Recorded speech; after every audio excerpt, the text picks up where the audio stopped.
Hello students, welcome to our channel Neeraj Shikha English classes. तो आज मैं आपको 6th क्लास की book a pact with the sun का chapter a tale of two birds करवा रही हूँ। और इस वीडियो को बिल्कुल एंड कीजिएगा। इसमें आपके वर्ड मीनिंग्स और क्वेश्चन आंसर्स भी एंड में दिए हुए हैं। और जिन बच्चों ने पुराने चैप्टर्स जो टेक्स्ट बुक के हैं वो अभी तक नहीं देखे हैं तो प्लीज़ उनको देखिए, इस चैनल को सब्सक्राइब कीजिए ताकि आपको पुराने चैप्टर्स भी शो हो जाएं। और नीचे जो डिस्क्रिप्शन बॉक्स है उसमें हमने लिंक्स भी दिए हुए हैं, तो आप इन चैप्टर्स को ज़रूर पढ़िएगा। और कुछ हमने वीडियोस अपलोड की है ग्रामर टॉपिक्स जिसमें है, और स्पोकन इंग्लिश क्लासेस रिलेटेड भी आपको इसमें कुछ चीज़ें मिलेंगी। तो इस चैनल को सब्सक्राइब कीजिए ताकि आपको टाइम टू टाइम जो भी इंफॉर्मेशन इस चैनल में हम डाल रहे हैं तो आप उसको देख सकें। चलिए स्टार्ट करते हैं चैप्टर हमारा। अ टेल ऑफ टू बर्ड्स मतलब दो पंछियों की कहानी, और बड़ी ही अच्छी कहानी है ये, बड़ी पसंद आने वाली है आपको, तो बहुत अच्छे से सुनिएगा। A mother bird and her two young ones lived in a forest. The mother was killed in a storm, and the young birds were separated from each other. Each found a different home. तो ऊपर जो heading given है उसमें आपको given है कि एक bird है, मदर है, और उसके दो बच्चे हैं जो कि एक जंगल में रहते हैं। और एक बार क्या होता है कि स्टॉर्म आता है, तूफान आता है, और उस बच्चों की जो माँ है, मतलब जो बड़ी बर्ड है, मदर बर्ड है, वो मर जाती है। और जो उनके बच्चे हैं वो दोनों अलग हो जाते हैं, जो छोटे उसके बच्चे हैं वो दोनों अलग हो जाते हैं, और दोनों अलग होकर एक दूसरे से बिछड़ कर दोनों अलग अलग घरों में चले जाते हैं। तो इस रिगार्डिंग इस चैप्टर में जो स्टोरी दी हुई है, चलो स्टार्ट करें। There once lived a bird and her two newborn babies in a forest. They had a nest in a tall shady tree, and there the mother bird took care of her little ones day and night. तो इसमें कह रहे हैं कि एक बार क्या था, एक बर्ड था जिसके दो बच्चे थे। कहाँ पे रहते थे? जंगल में रहते थे। और वो एक ऊंचे और छायादार पेड़ के ऊपर उन्होंने अपना घोंसला बनाया हुआ था, जहां पर जो मदर बर्ड है उन बच्चों की दिन रात केयर करती थी, उनकी देखभाल करती थी। One day there was a big storm. There was thunder, lightning, and rain, and the wind blew down many trees. The tall tree in which the birds lived also came down. तो एक दिन क्या हुआ, एक बड़ा भारी तूफान आया जिसमें बादल गरजे, लाइटनिंग हुई मतलब बिजली गरजी, और बहुत बारिश हुई। और जो हवा थी इतनी तेज चली जिसने बहुत सारे दरख्तों को नीचे काट गिराया। The tall tree in which the birds lived also came down. और जिस बड़े ट्री पर जो बर्ड्स रहते थे वो भी नीचे गिर गए। A big heavy branch hit the nest and killed the bird. एक कहते बड़ी ब्रांच ने जो कि नेस्ट पे, घोंसले पे टकराई और उसने उस मदर बर्ड को मार गिराया। Fortunately for the baby birds, the strong wind blew them away to the other side of the forest. तो क्या हुआ, कहते किस्मत से वो दोनों जो बेबी बर्ड्स थे, उनको जो इतने तेज तूफान आया उनको दूसरी साइड, जंगल की दूसरी साइड ले गए, अपने साथ ही ले गए। One of them came down near a cave where a gang of robbers lived. उनमें से जो एक पंछी था वो तो एक गुफा के पास रुक गया, मतलब जो हवा थी उसने उसको वहां पर जाके छोड़ दिया, जहां पर कौन रहते थे? रोबर्स की गैंग। रोबर्स क्या होते हैं? अब जो लुटेरे होते हैं उनकी गैंग रहती थी। The other lander outside a rishis ashram a little distance away. और जो दूसरा पंछी था वो कहाँ पर जाकर ठहरा? जहां पर ऋषि का आश्रम था, उस गुफा के पास में ही थोड़ी दूर पे एक ऋषि का आश्रम था, जहां पर जो दूसरा पंछी था जाकर रुक गया. Days passed and the baby birds became big birds. कहते दिन बीतते गए और जो छोटे बच्चे थे, बेबी बर्ड थे, वो बड़े बर्ड्स बन गए. अब One day the king of the country came to the forest to hunt. एक दिन क्या हुआ, जो उस कंट्री का राजा था वो शिकार करने के लिए जंगल में आया. He saw a deer and rode after it. उसने एक हिरन को देखा और उसके पीछे चला गया. It ran deep into the forest followed by the king. जो हिरन था जंगल के बीचों बीच काफी अंदर तक चला गया और जो राजा था वो भी उसके पीछे चला गया. Soon the king lost his way and didn't know where he was. कहते जल्दी ही जो राजा था उसको अपना क्योंकि वो उसके पीछे चल रहा था, तो वो अपना रास्ता खो बैठा. उसको अब नहीं पता कि वो कहाँ पे है. He rode on for a long time till he came to the other side of the forest. कहते वो घोड़े पर चलता रहा, काफी लंबी देर तक चलता रहा, जब तक कि वो दूसरी साइड, जंगल की दूसरी साइड नहीं पहुंच गया. Very tired by now, he got off his horse and sat down under a tree that stood near a cave. कहते अब वो पूरी तरह से काफी थक गया और घोड़े से अपने उतरा और एक ट्री के नीचे बैठ गया जो कि एक गुफा के पास था. Suddenly he heard a voice cry out, "Quick, hurry up!" कहते एकदम से उसने एक आवाज सुनाई दी उसको, "Quick, hurry up!" कि जल्दी जल्दी करो. There's someone under the tree. कहते वहां पर दरख्त के नीचे कोई है. Come and take his jewels, his horse. कहते जल्दी आओ, इसकी ज्वेलरी जो उसने गहने पहने हैं वो इसे छीनो और इसका घोड़ा छीनो. Hurry or else he will slip away. कहते जल्दी करो नहीं तो वो यहाँ से चला जाएगा. The king was amazed. वो बड़ा हैरान हुआ राजा. He looked up and saw a big brown bird on the tree under which he was sitting. कहते उसने ऊपर देखा और देखा कि एक बड़ा ब्राउन कलर का, भूरे रंग का पंछी है जो दरख्त के ऊपर बैठा है. He also heard faint noises issuing from the cave. और उसने कुछ धीमी धीमी सी आवाजें भी सुनाई दी जो कि गुफा के अंदर से आ रही थी. He quickly got onto his horse and rode away as fast he could. कहते वो जल्दी से उसने अपने घोड़े पे बैठा और जितनी जल्दी हो सकता था अपने घोड़े पे, जितनी फास्ट वहां से निकल सकता था वहां से इतनी तेजी से निकल गया. Soon he came to a clearing which looked like an ashram. कहते जल्दी वो एक खुली सी जगह पर पहुंच गया जो कि एक आश्रम की तरह दिखाई दे रहा था.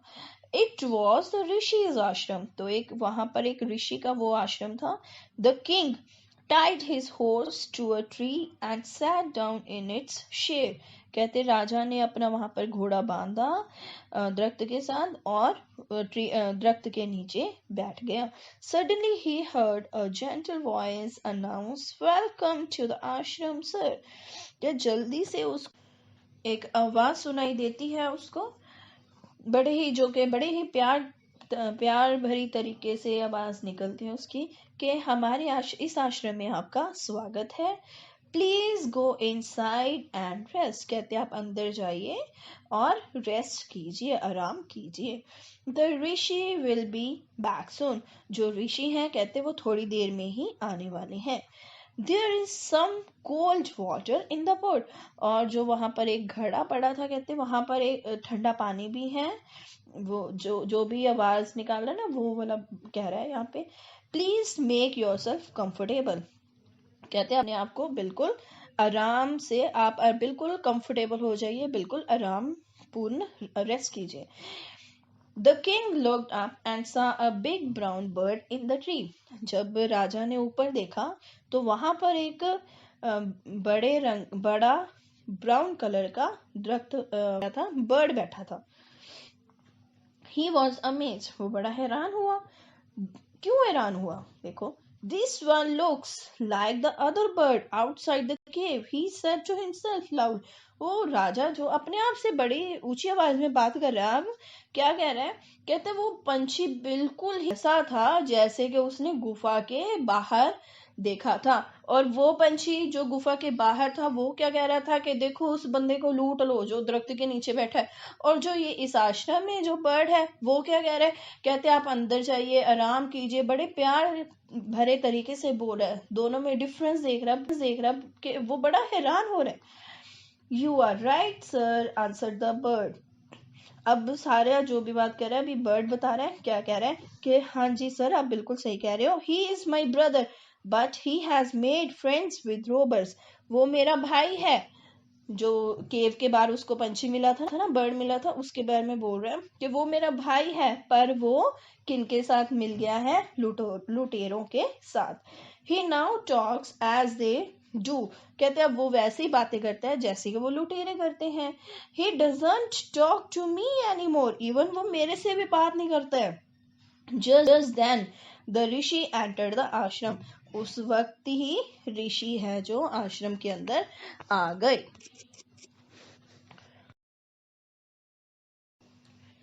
Welcome sir, he said to the king. जो ऋषि है राजा को क्या कहते हैं कि आपका स्वागत है, please come inside and make yourself at home. कहते हैं अंदर आइए और अपना ही घर समझिए इसको। यू लुक टायर्ड, आप बहुत थके हुए लग रहे हो। रेस्ट फॉर अ वाइल, कहते थोड़ा सा आराम कर लो। Then can share my food, उसके बाद हम इकट्ठे खाना खाएंगे। The king told the rishi the story of two birds and how each had behaved so differently though they looked so alike. कहते जो राजा था वो ऋषि को अपनी वो दो बर्ड्स थे उन दोनों की कहानी बताने लग गया और कहने लगे, कहते देखो दोनों के जो बर्ताव है, जो उनका बिहेवियर है, दोनों का बिहेवियर कितना अलग है। चाहे वो एक दूसरे से बिल्कुल एक जैसे लगते हैं, लाइक मतलब एक जैसे लगने के बावजूद भी वो उनका जो बिहेवियर है, उनका जो बर्ताव है, वो दोनों एक दूसरे से बिल्कुल अलग है। The forest is full of surprises, he said. राजा कहता है जो ये जंगल है पूरी तरह से सरप्राइजेस से भरा पड़ा है। The holy man smiled and said, after all, one is known by the one keeps.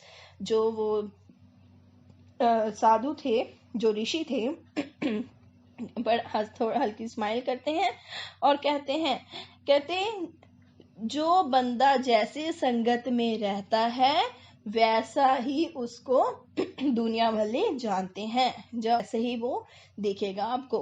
देखो बहुत ही अच्छी लाइन है कि जिस कंपनी में हम जिसकी संगत में रहेंगे, अगर अच्छे के साथ रहेंगे तो हम अच्छा बिहेवियर करेंगे और अगर बुरे लोगों के साथ रहेंगे तो हम बुरा ही बिहेवियर करेंगे। That bird has always heard the talk of robbers. कहते हैं वो जो केव के बाहर, जो गुफा के बाहर पंछी रहता है, वो हमेशा किसकी बातें सुनता है? क्या चीजें सुनी है उसने अभी तक? सिर्फ लुटेरों की बातें सुनी है। He imitates them and talks about robbing people. तो वो उन्हीं की नकल करता है, उन्हीं की तरह बातें करता है, उनके बारे में ही बातें करता है। दिस वन मतलब जो यहाँ पर पंछी रह रहा है। This one has repeated what he has always heard. कहता वो वही जो यहाँ पर पंछी है मेरे पास आश्रम में रहता है, कहता वो वही चीजें बोलता है जो उसने यहाँ पर सुनी है। ही वेलकम्स पीपल टू द आश्रम, वो हमेशा लोगों का स्वागत करते हैं इस आश्रम में। Now come inside and rest. अब ऋषि हैं जो राजा को बोलते हैं चलो अब अंदर चलते हैं और थोड़ा सा रेस्ट करते हैं। I will tell you more about this place and these birds. कहता मैं तुम्हें और इस जंगल के बारे में और इन पंछियों के बारे में और बताता हूँ। तो इस कहानी से हमें क्या शिक्षा मिलती है कि हमें हमेशा अच्छी कंपनी में ही रहना चाहिए, अच्छे लोगों के साथ रहना चाहिए, अच्छी बातें सुननी चाहिए और अगर कोई भला बुरा भी कहता है जस्ट इग्नोर देम। और हमें अपने ऊपर मतलब वो अच्छी बातों का ही असर डालिए, ना कि अब जैसे आप लॉकडाउन में बैठे हैं घर पे, अपनी मम्मियों को परेशान करना बंद कीजिए और पढ़ने पे जोर दीजिए, क्योंकि आपके जो पेरेंट्स हैं वो आपको बहुत ही अच्छी चीजें सिखा सकते हैं। तो प्लीज उनको सुनिए, उनका कहना मानिए। ओके बेटा, thank you very much and subscribe our channel. Thank you. Let's start questions now. So first question is, how did the two baby birds get separated? कि दो बेबी बर्ड्स हैं वो दोनों अलग कैसे हुए? तो इसका आंसर है, one stormy day the strong wind carried them at two different places. हमें पता ही है तो वो कैसे अलग हुए थे? जो तूफान आया था वो उनको अपने साथ उड़ा कर ले गया था और दो अलग अलग जगहों पर उनको जाकर छोड़ दिया था। Second question is, where did each of them find a home? उन दोनों को घर कहाँ कहाँ मिला, ये बताना है इसमें। तो इसका आंसर है, हमें पता ही है, तो पहला है जो केव के पास, एक गुफा के पास जाकर रहा जहां पर रोबर्स थे, रोबर्स की गैंग रहती थी। और सेकंड वाला था जो वो रहा था ऋषि के आश्रम में। तो इसका आंसर क्या है, one of them landed near a cave where a gang of robbers lived and other came down near a Rishi's ashram. इसका थर्ड क्वेश्चन है, what did the first bird say to the stranger? जो first bird था जो केव के पास केव में रह रहा था, वो उसने, जो स्ट्रेंजर था, स्ट्रेंजर कौन था, किंग, उसको उसके लिए क्या कहा था? तो क्या कहा था कि इस जो राजा है इसकी जो ज्वेलरी है, गहने और इसका जो घोड़ा है वो छीन लो। First bird asked to rob the king of his jewels and the horse. Now fourth question, what did the second bird say to him? जो second bird था जो आश्रम में रह रहा था, उसने क्या कहा? तो उसने क्या कहा, वो उसका किंग का वेलकम करता है और उसको कहता है कि अंदर जाके आराम कीजिए। तो इसका आंसर क्या आएगा, the second welcomed him and asked him to be comfortable there. Next is, how did the rishi explain the different ways in which the birds behaved? तो इसमें ऋषि ने कैसे बताया राजा को कि दोनों अलग अलग तरीके से क्यों ऐसा बिहेव कर रहे हैं? तो क्या बताया उसने कि जो जिसकी कंपनी में, जैसे कंपनी में रहता है, जिसकी संगत में रहता है, वैसे ही वो अपना बिहेव करता है। तो इसका आंसर क्या आएगा, the Rishi explained that the different behavior of the two of the both birds was the result of their respective companies. Next है, which one of the following sums up the best story best? इसका मतलब क्या है कि तीन options दिए हैं नीचे आपको और तीनों में से आपने बताना है जो इस स्टोरी को सबसे ज्यादा, जिसका रिजल्ट निकलेगा, मतलब जिसको बोलते हैं ना सेंट्रल आइडिया, लाइक, तो क्या रिजल्ट इस स्टोरी से निकल रहा है, इन तीनों में से बताना है कि कौन सी ऑप्शन है। तो first option is, a bird in hand is worth two in the bush. ये बड़ी अच्छी प्रोवर्ब है, आपकी दादी वगैरह ने भी सुनाई होगी मे बी कभी। नो नगद तेरा उधार, इसका मतलब क्या होता है कि ज्यादा पाने की उम्मीद से जो अपने पास है वो ही बेहतर होता है। जैसे अगर एग्जांपल दूं कि आपका एक छोटा घर है और आपके फ्रेंड का मे बी बड़ा घर है या अच्छी कोठी है, तो उससे बेटर क्या है जो आपके पास है, आप उसमें खुश हैं, तो इसका मतलब क्या हो गया, नो नगद तेरा उधार। तो सेकंड प्रोवर्ब है, one is known by the company one keeps, जो जैसी संगत में रहता है उसी अकॉर्डिंग वो जाना जाता है। थर्ड है, a friend in need is a friend in deed, जो आपकी मुसीबत में साथ दे वही आपका अच्छा दोस्त है। तो आपको पता ही है इसका आंसर क्या आएगा कि जिसकी जैसी संगत में रहेगा जो वही वो अपनी ही वैसे ही जाना जाएगा। तो सेकंड वाला है इसका answer, one is known by the company one keeps. Okay, thank you.